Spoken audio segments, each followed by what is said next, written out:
pribadi dan budaya siber pada fenomena oversharing di media sosial. Topik ini membahas fenomena oversharing yang semakin sering terjadi di media sosial. Fenomena ini dipilih karena semakin banyak pengguna media sosial yang membagikan informasi pribadi di ruang digital tanpa mempertimbangkan dampak yang mungkin akan muncul.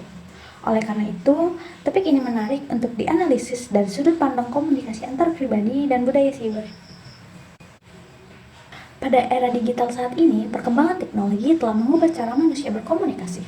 Jika dahulu komunikasi lebih banyak dilakukan secara tatap muka, sekarang masyarakat dapat berinteraksi dengan mudah melalui berbagai platform media sosial seperti Instagram, TikTok, WhatsApp, dan X. Media sosial memberikan kebebasan bagi pengguna untuk berbagi informasi, pengalaman, dan pendapat. Namun, kebebasan tersebut juga memunculkan fenomena yang dikenal sebagai oversharing, yaitu kebiasaan membagikan informasi pribadi secara berlebihan kepada publik. Perilaku ini dapat menimbulkan berbagai dampak seperti kesalahpahaman, perdebatan, hingga konflik di ruang digital karena setiap orang memiliki cara pandang yang berbeda dalam menafsirkan suatu informasi. Sebagai salah satu contoh fenomena oversharing yang menjadi perhatian publik adalah kasus viral yang melibatkan seorang alumni penerima beasiswa LPDP pada awal tahun 2026. Kasus ini bermula dari unggahan video di Instagram yang memperlihatkan status kewarganegaraan Inggris anaknya disertai pernyataan yang cukup fenomenal, yaitu "cukup aku saja yang WNI, anak-anakku jangan". Video tersebut kemudian menyebar ke berbagai platform media sosial yang memunculkan beragam tanggapan dari masyarakat. Sebagian menganggap pernyataan tersebut menunjukkan ketidakbanggaan terhadap Indonesia, sementara sebagian lainnya menilai bahwa pernyataan tersebut hanyalah ungkapan pribadi yang disalah diartikan oleh publik. Kasus ini menunjukkan bagaimana sebuah unggahan di media sosial dapat dengan cepat berkembang menjadi kontroversi yang melibatkan banyak pihak. Berdasarkan latar belakang yang telah dijelaskan, terdapat 3 rumusan masalah dalam analisis ini. Yang pertama, bagaimana latar belakang munculnya kontroversi pada kasus viral alumni penerima beasiswa LPDP.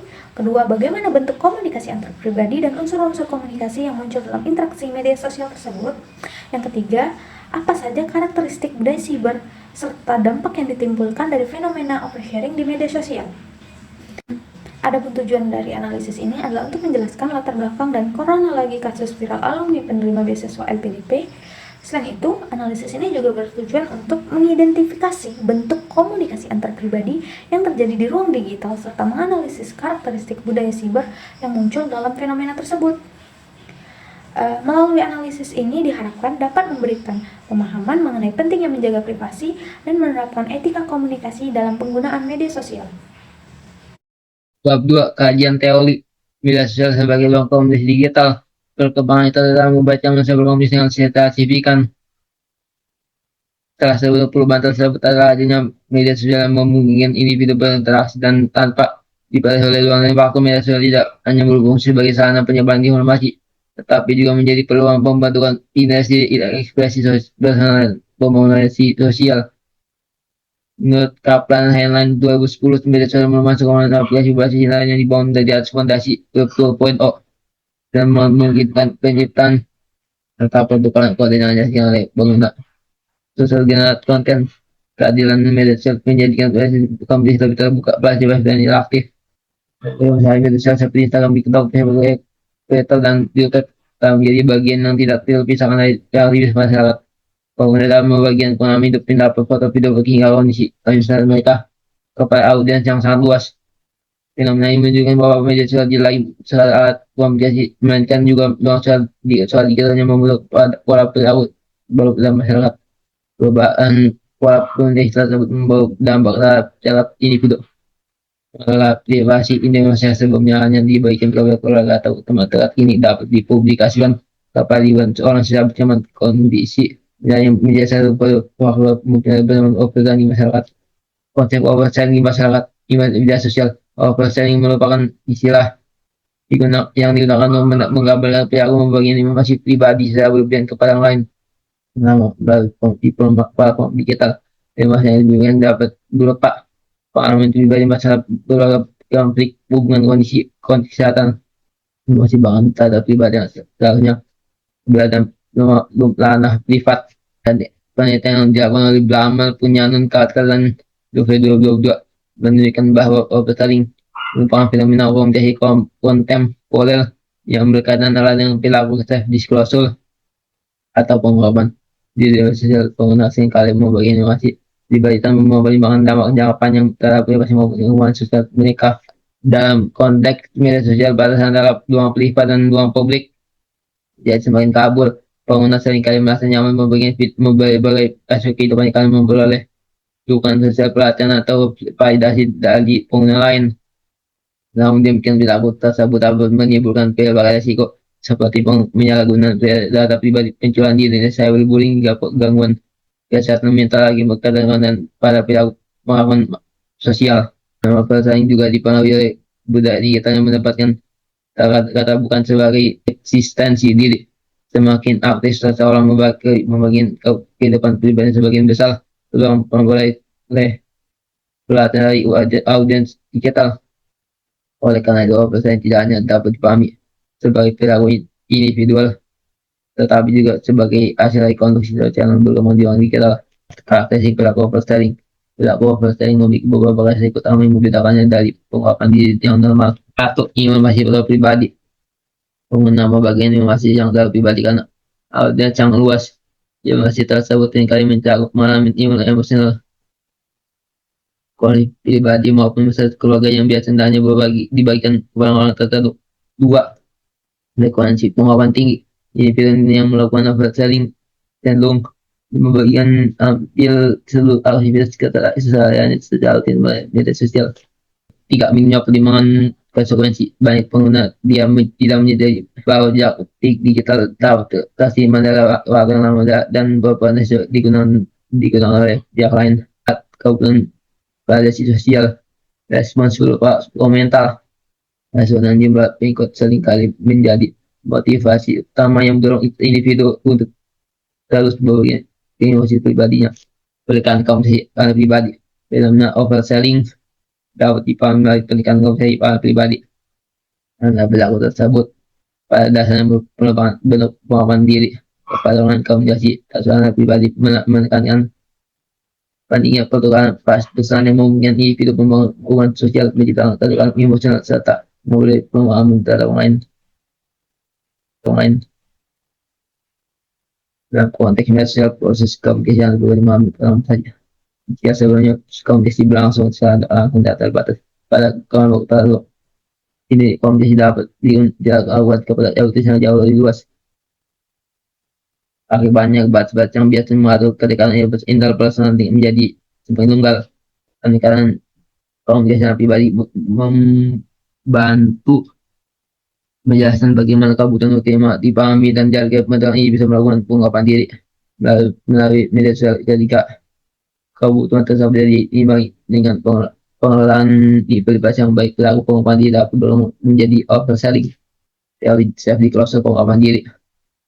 Self disclosure merupakan teori yang paling relevan dalam menjelaskan fenomena overselling. Self disclosure adalah proses ketika individu secara sukarela mengungkapkan informasi mengenai dirinya kepada orang yang tidak mengetahui informasi tersebut.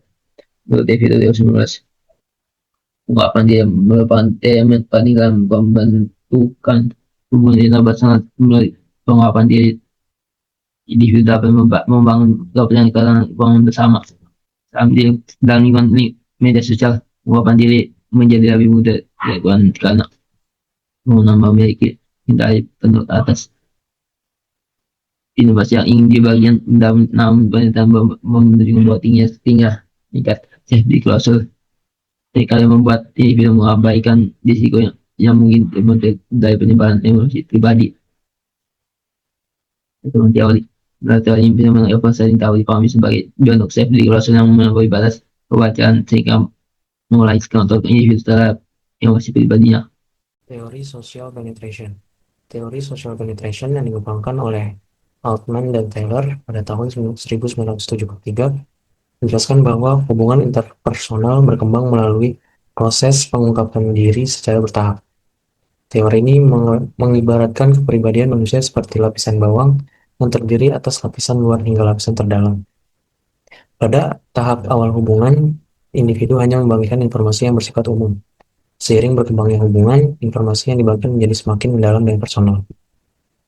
Media sosial mengubah pola tersebut karena individu dapat langsung membagikan informasi yang sangat pribadi kepada audiens yang belum tentu memiliki hubungan dekat dengannya. Dalam konteks ini, sharing dapat dipandang sebagai percepatan proses penetrasi sosial yang mengabaikan tahapan perkembangan hubungan interpersonal. Selanjutnya, teori Communication Privacy Management atau CPM. Teori CPM yang dikembangkan oleh Petronio pada tahun 2002 menjelaskan bagaimana individu mengatur, menjaga, dan membagikan informasi pribadi kepada orang lain. Menurut teori ini, setiap individu memiliki batas privasi yang digunakan untuk menentukan informasi apa yang dapat dibagikan dan kepada siapa informasi tersebut diberikan. Ketika seseorang membagikan informasi pribadi kepada orang lain, maka kontrol terhadap informasi tersebut tidak lagi sepenuhnya berada di tangan individu tersebut. Dalam konteks media sosial, pengelolaan batas privasi menjadi lebih kompleks karena informasi yang telah dipublikasikan dapat disimpan, disebarluaskan, dan digunakan oleh pihak lain tanpa sepengetahuan pemilik informasi. Penelitian mengenai budaya oversharing menunjukkan bahwa kegagalan dalam mengelola batas privasi merupakan salah satu faktor utama yang menyebabkan terjadinya oversharing di media sosial. Selanjutnya yaitu pendekatan budaya cyber atau cyber culture. Budaya cyber merupakan budaya yang berkembang sebagai akibat penggunaan teknologi digital dan internet dalam kehidupan masyarakat. Perspektif ini memandang internet bukan sekadar alat komunikasi, melainkan ruang budaya yang membentuk nilai, norma, dan pola interaksi baru. Menurut Levy, tahun 2001, budaya cyber mencerminkan transformasi sosial yang terjadi ketika aktivitas manusia berpindah ruang ke digital. Dalam budaya cyber, keterbukaan informasi, eksistensi diri, dan partisipasi publik menjadi nilai yang sangat dihargai. Yang pertama itu norma baru berbagi. Fenomena oversharing dapat dijelaskan melalui perspektif budaya cyber karena menggunakan pengguna media sosial hidup dalam lingkungan yang mendorong mereka untuk terus menunjukkan keberadaan diri. Fitur-fitur seperti story, live streaming, reels, dan status update menciptakan norma baru yang membuat aktivitas berbagi menjadi suatu yang dianggap wajar. Yang kedua yaitu pengaruh budaya digital. Selain itu, penelitian mengenai budaya digital menunjukkan bahwa pola pengungkapkan diri di internet juga dipengaruhi oleh faktor budaya dan norma sosial yang berlaku dalam komunitas digital. Selanjutnya yaitu budaya komunikasi digital. Dengan demikian, pendekatan budaya cyber memberikan pemahaman yang lebih luas bahwa oversharing bukan hanya persoalan individu, tapi juga merupakan bagian dari budaya komunikasi digital yang berkembang dalam masyarakat modern. Di sini ada kerangka pemikiran. Berdasarkan teori pendekatan yang telah dijelaskan, fenomena oversharing di media sosial dapat dipahami sebagai hasil interaksi antara kebutuhan individu untuk melakukan mandiri dengan budaya digital yang mendorong keterbukaan informasi. Di sini ada self-disclosure, budaya cyber, social penetration, dan communication privacy management. Selanjutnya yaitu deskripsi kasus oversharing penerima beasiswa LPD di TikTok. Media sosial telah menjadi bagian penting dalam kehidupan masyarakat digital. Platform TikTok memungkinkan pengguna untuk berbagi pengalaman, informasi, dan aktivitas sehari-hari kepada khalayak luas. Salah satu fenomena yang muncul adalah praktik oversharing, yaitu membagikan informasi pribadi secara berlebihan di ruang publik digital. Yang pertama itu konteks kasus, yaitu kasus yang dianalisis dalam penerima beasiswa LPD yang membagikan berbagai pengalaman terkait proses seleksi, kehidupan akademik, hingga aktivitas pribadi melalui TikTok. Yang kedua itu tujuan awal. Konten tersebut awalnya bertujuan untuk memberikan informasi dan motivasi pada calon pendaftar LPDP. Dan yang ketiga, permasalahan. Namun beberapa unggahan dinilai terlalu terbuka karena menampilkan informasi yang seharusnya bersifat pribadi atau tidak perlu dipublikasikan secara luas. Yang keempat yaitu respon masyarakat. Fenomena ini memicu berbagai tanggapan dari masyarakat, mulai dari dukungan hingga kritik mengenai batas privasi dan etika pengguna media sosial. Presentasi kali ini deskripsi kasus oversharing penerima beasiswa LPDP di TikTok.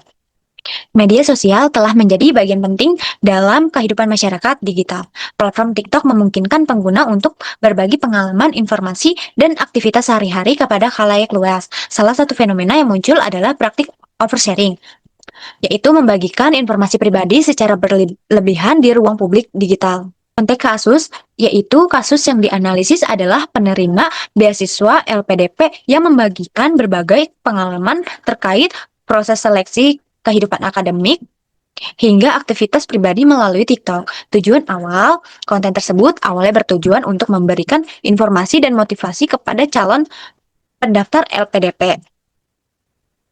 Tapi hal tersebut menjadi permasalahan. Permasalahannya yaitu beberapa unggahan dinilai terlalu terbuka karena menampilkan informasi yang seharusnya bersifat pribadi atau tidak perlu dipublikasikan. Respon masyarakat, fenomena ini memicu berbagai tanggapan dari masyarakat, mulai dari dukungan hingga kritik mengenai batas privasi dan etika penggunaan media sosial. Karakteristik budaya cyber yang terkandung dalam kasus ini, yang pertama, keterbukaan informasi, culture of openness. Budaya cyber mendorong pengguna untuk membagikan berbagai informasi mengenai kehidupan pribadi maupun profesional kepada publik. Penerima LPDP membagikan pengalaman seleksi, kehidupan perkuliahan, aktivitas sehari-hari, hingga informasi yang seharusnya bersifat terbatas. Keterbukaan ini menunjukkan adanya kecenderungan masyarakat digital untuk menjadikan pengalaman pribadi sebagai konsumsi publik. Yang kedua, personal branding dan representasi diri. Media sosial memberikan kesempatan bagi individu untuk membangun citra dan identitas digital. Dalam kasus ini, status sebagai penerima beasiswa LPDP digunakan sebagai bagian dari personal branding untuk menunjukkan prestasi akademik dan meningkatkan kredibilitas di mata publik. Hal ini merupakan salah satu karakteristik budaya cyber yang mendapatkan identitas digital sebagai aset penting. Dan di sini ada karakteristik budaya cyber. Yang pertama, budaya partisipatif. Budaya cyber memungkinkan terjadinya interaksi aktif antara pembuat konten dan audiens. Konten yang diunggah oleh penerima LPDP memunculkan berbagai komentar, pertanyaan, dan diskusi dari pengguna lain. Audiens tidak hanya menjadi penerima informasi, tetapi juga ikut berpartisipasi dalam penyebaran dan pembentukan makna terhadap konten tersebut. Di sini para ahli menjelaskan bahwa budaya partisipatif ditandai oleh rendahnya hambatan untuk berpartisipasi, adanya dukungan untuk berbagi karya, serta terciptanya hubungan sosial yang memungkinkan anggota komunitas saling belajar dan berkontribusi. Dan di sini juga ada pencarian, pengakuan, dan validasi sosial. Jumlah tayangan, suka, komentar, dan pengikut menjadi bentuk pengakuan sosial di media digital. Keinginan memperoleh perhatian dan apresiasi dari audiens dapat mendorong pengguna untuk terus membagikan informasi yang lebih banyak, bahkan hingga melampaui batas privasi. Fenomena ini terlihat pada perilaku oversharing yang dilakukan demi meningkatkan engagement di media sosial. Di sini juga ada kaburnya batas privasi. Budaya cyber membuat batas antara ruang pribadi dan ruang publik semakin tidak jelas. Informasi yang sebelumnya dianggap pribadi dapat dengan mudah dipublikasikan dan diakses oleh siapa saja. Dalam kasus ini, tindakan oversharing menunjukkan kurangnya kesadaran terhadap pentingnya menjaga privasi serta mempertimbangkan dampak penyebaran informasi di ruang digital. Yang keenam, ada jejak digital yang bersifat permanen. Setiap aktivitas yang dilakukan di internet meninggalkan jejak digital yang dapat tersimpan dalam jangka waktu lama. Konten yang diunggah penerima LPDP berpotensi untuk direkam, disimpan, atau disebarluaskan kembali oleh pengguna lain. Akibatnya, informasi yang telah dipublikasikan dapat terus memengaruhi reputasi individu maupun citra LPDP sebagai lembaga penyedia beasiswa. Tapi di sini ada dampak positif dari oversharing. Meskipun kata oversharing memiliki konotasi negatif dalam ekosistem media sosial, pengungkapan informasi secara luas ini tetap memberikan manfaat bagi individu dan lingkungannya. Jadi tidak hanya dampak negatifnya saja, dampak positifnya di sini ada pelepasan emosi dan perolehan dukungan sosial. Bagi sebagian pengguna, berbagi mengenai kerentanan, kecemasan, atau permasalahan pribadi berfungsi sebagai media pelepasan emosi. Ketika unggahan tersebut mendapat respon berupa simpati, validasi, atau semangat dari pengguna lain, pelakunya memperoleh dukungan sosial digital yang mungkin tidak mereka temukan di lingkungan nyata. Mempercepat keintiman hubungan, high personal relation. Menurut social penetration, teori Altman dan Taylor, hubungan berkembang melalui proses keterbukaan diri di media sosial. Keterbukaan informasi yang intens dapat mempercepat rasa percaya dan menciptakan keintiman antara komunikator dengan pengikutnya. meninggalkan solidaritas dan kesadaran masyarakat. Ketika oversharing menyangkut pengalaman personal mengenai isu-isu penting seperti perjuangan kesehatan mental, pemulihan dari trauma atau pengalaman korban kekerasan, hal ini dapat menghancurkan stigma sosial. Cerita personal yang mendetail mampu mengedukasi masyarakat dan menciptakan ruang aman bagi orang lain yang mengalami hal serupa agar tidak merasa sendirian. Dan di sini ada dampak negatif dari oversharing. Dampak negatifnya adalah ancaman keamanan digital dan kejahatan cyber. Dampak negatif yang paling jelas dari oversharing adalah kebocoran data personal yang dapat dieksploitasi oleh pelaku kriminal. Membagikan informasi secara langsung rutinitas harian anak, sehingga identitas sensitif secara detail membuka peluang bagi cyberstalking, penipuan berbasis rekayasa social engineering, ya hingga pencurian identitas. Dan juga ada pengikisan privasi dan gangguan batasan komunikasi. Berdasarkan Communication Privacy Manajemen teori karya Sandra Petronio, setiap individu memiliki batasan privasi. Sifat jejak digital yang permanen membuat informasi pribadi yang sudah diunggah tidak dapat dihapus sepenuhnya. Batasan antara ranah publik dan privat menjadi kabur yang berpotensi merusak reputasi personal atau personal pengguna di masa depan. Yang terakhir ada kerentanan terhadap cyberbullying dan penghakiman massal. Ruang cyber sering diperkuat oleh efek disinhibisi online when netizen merasa bebas berkomentar keras karena merasa anonim ketika permasalahan asrama atau konflik keluarga dibagikan secara berlebihan. Hal tersebut mengundang penghakiman massal netizen yang berujung pada perundungan cyber dan penurunan kesehatan mental pelaku. Pembahasan oversharing di media sosial. Kajian mengenai fenomena oversharing dan komunikasi antar pribadi, unsur-unsur komunikasi, serta rekomendasi solusi untuk menjaga privasi di era digital. Yang kurang komunikasi digital. Gambaran fenomena oversharing di media sosial. Oversharing dapat berupa unggahan mengenai masalah pribadi, konflik keluarga, hubungan percintaan, kondisi keuangan, hingga informasi sensitif lainnya yang tak bisa bersifat privat. Dan ini banyak ditemukan pada berbagai platform media sosial seperti Instagram, TikTok, Facebook, dan X atau bisa disebut Twitter. Perhatian, keinginan untuk mendapat perhatian dari orang lain, hubungan sosial, mencari dukungan dan empati dari komunitas, melakukan keinginan untuk diakui dan divalidasi, ekspresi diri, sekedar mengekspresikan diri saya bebas, identifikasi bentuk komunikasi antar pribadi yang terjadi. Fenomena oversharing di media sosial termasuk dalam bentuk komunikasi antar pribadi yang dimediasi oleh teknologi komputer mediated communication. Dalam komunikasi ini, individu mengungkapkan informasi pribadi kepada orang lain melalui media digital. Disclosure, pengungkapan diri, proses ketika seorang mengungkapkan informasi pribadi, perasaan, pengalaman maupun pemikirannya kepada orang lain. Dalam fenomena oversharing, tingkat pengungkapan diri cenderung berlebih tinggi. Informasi yang dibagikan dapat melampaui batas privasi yang seharusnya dijaga. Komunikasi dua arah. Setelah seorang mengunggah informasi pribadi, audiens dapat memberikan tanggapan berupa komentar, pesan langsung maupun reaksi lainnya. Hal ini menciptakan proses komunikasi dua arah antara pengunggah dan pengikuti.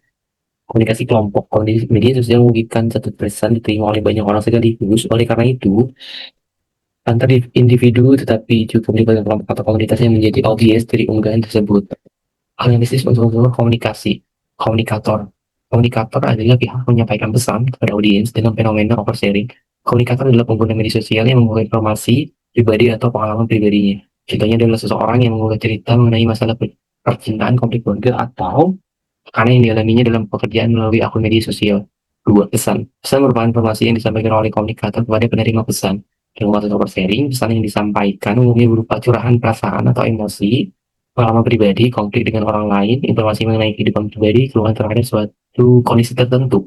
Pesan tersebut dapat disampaikan dalam bentuk teks, foto, video, maupun siaran langsung atau live streaming. Baik, selanjutnya saya akan membahas tentang media, umpan balik, dan paradoks oversharing. Yang ketiga, media. Media merupakan sarana yang digunakan untuk menyampaikan pesan. Pada fenomena oversharing, media yang digunakan adalah platform media sosial yang memungkinkan penyebaran informasi secara luas dan cepat. Melalui media sosial, pesan yang diunggah dapat diakses oleh banyak orang dalam waktu singkat, sehingga memperbesar dampak komunikasi yang terjadi. Yang keempat, umpan balik atau feedback. Umpan balik merupakan respon yang diberikan oleh penerima pesan kepada komunikator. Pada media sosial, umpan balik dapat berupa 1. Like atau reaksi, yang kedua ada komentar, dan yang ketiga pesan langsung atau direct message. Yang keempat ada share atau repost. Umpan balik yang diterima dapat mempengaruhi perilaku pengguna. Apabila mendapatkan banyak perhatian dan dukungan, seseorang mungkin terdorong untuk terus membagikan informasi pribadinya. Sebaliknya, komentar negatif dapat membuat pengguna lebih berhati-hati dalam menggunakan media sosial. Fenomena oversharing, yaitu kebiasaan membagikan detail kehidupan pribadi secara berlebihan di dunia maya, memiliki sifat paradoks dalam konteks budaya cyber. Di satu sisi, ia merupakan kelanjutan dari keterbukaan diri atau self-disclosure, namun di sisi lain, ia dapat mengikis batasan privasi hingga merugikan pelakunya sendiri. Selanjutnya, bab 4, kesimpulan dan rekomendasi strategi mengontrol diri. Fenomena oversharing seringkali terjadi tanpa kita sadari. Agar kita bisa menikmati media sosial dengan aman dan terhindar dari dampak buruk, seperti penipuan, pengintaian, stres, atau rusaknya nama baik, berikut adalah strategi komunikasi dan solusi praktis yang bisa kita terapkan sehari-hari. Pertama, aturan.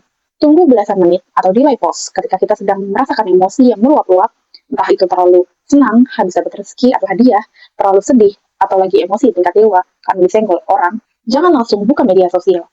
Beri waktu bagi diri kita sendiri sekitar 15-30 menit untuk tenang. Tarik napas dalam-dalam. Seringkali setelah emosi kita mereda, keinginan untuk pamer atau marah-marah di media sosial akan hilang dengan sendirinya. Ini sangat efektif mencegah penyesalan di kemudian hari. Yang kedua, gunakan rumus berpikir. THINK atau think. Sebelum mengunggah foto, video, atau status, coba tanyakan 5 hal ini kepada kita sendiri. T atau true. Apakah yang kita bagikan ini fakta yang benar atau cuma gosip dan asumsi? H, helpful. Apakah postingan ini bermanfaat untuk orang lain yang membacanya? I, inspiring. Apakah ini menginspirasi hal baik atau malah memicu perdebatan negatif? N, necessary. Apakah orang lain beneran butuh tahu urusan ini? Kalau tidak penting-penting banget, lebih baik simpan saja di HP. K, kind. Apakah bahasanya sopan dan tidak menyakiti perasaan orang lain? Yang ketiga, bikin batasan tegas mana yang boleh difoto, mana yang tidak. Buat daftar hal sakral yang haram hukumnya masuk ke media sosial kita. Contohnya, masalah internal keluarga, keluhan soal bos atau rekan kerja di kantor, nominal gaji atau tabungan, slip tagihan, nomor HP, alamat rumah, hingga foto tiket pesawat atau konser yang menampilkan barcode karena bisa disalahgunakan oleh orang jahat. Selanjutnya adalah solusi memanfaatkan fitur keamanan di aplikasi teknologi di media sosial sebenarnya sudah menyediakan alat untuk melindungi kita. Kita hanya perlu lebih rajin dan pintar untuk mengaturnya.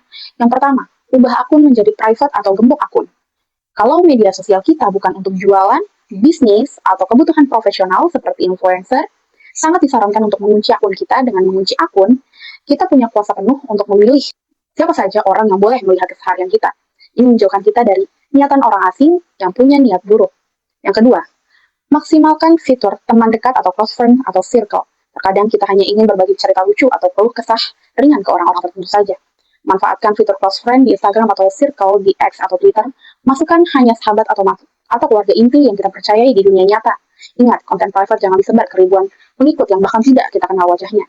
Yang ketiga, jangan pamer lokasi secara langsung atau stop real-time tag location. Kebiasaan menandai lokasi di restoran, kafe, atau hotel saat kita masih berada di sana sangatlah berbahaya. Hal ini memudahkan orang yang berniat jahat untuk melacak keberadaan kita. Solusinya yaitu gunakan metode tulisan LED post. Unggah foto-foto estetik kita setelah kita pulang atau pindah ke tempat lain. Dengan begitu, privasi lokasi kita tetap aman. Mengubah kebiasaan dan pola pikir atau solusi budaya. Oversharing sering kali muncul karena kita merasa kesepian atau butuh pengakuan, atau pujian dan likes dari orang lain. Untuk mengatasinya, kita perlu memperbaiki cara kita berkomunikasi di dunia nyata. Yang pertama, jejak digital itu abadi. Apa yang kita ketik atau unggah hari ini, meskipun sudah dihapus 5 menit kemudian, bisa saja sudah di-screenshot atau direkam oleh orang lain. Jejak digital ini bisa berdampak panjang, misalnya saat kita melamar pekerjaan atau beasiswa di masa depan, karena pihak penyeleksi sering kali memeriksa rekam jejak media sosial pelamar. Jika isinya penuh drama atau informasi sensitif, reputasi kita bisa rusak. Yang kedua, cari tempat curhat yang aman di dunia nyata. Media sosial bukanlah buku harian pribadi. Netizen atau pengikut kita bukanlah psikolog. Jika kita sedang punya masalah berat atau butuh divalidasi, ceritakanlah kepada sahabat dekat, keluarga, pasangan, atau profesional seperti psikolog. Secara tatap muka atau lewat pesan pribadi atau bisa chat langsung. Bercerita secara langsung jauh lebih melegakan dan menjadi solusi daripada mengumbar kode-kode kesedihan di story media sosial yang justru mengundang gosip. Demikian pemaparan kami dari hasil tugas mata kuliah komunikasi antar pribadi dan budaya cyber. Kurang lebihnya kami mohon maaf, semoga video ini dapat bermanfaat. See you, terima kasih. Wassalamualaikum warahmatullahi wabarakatuh.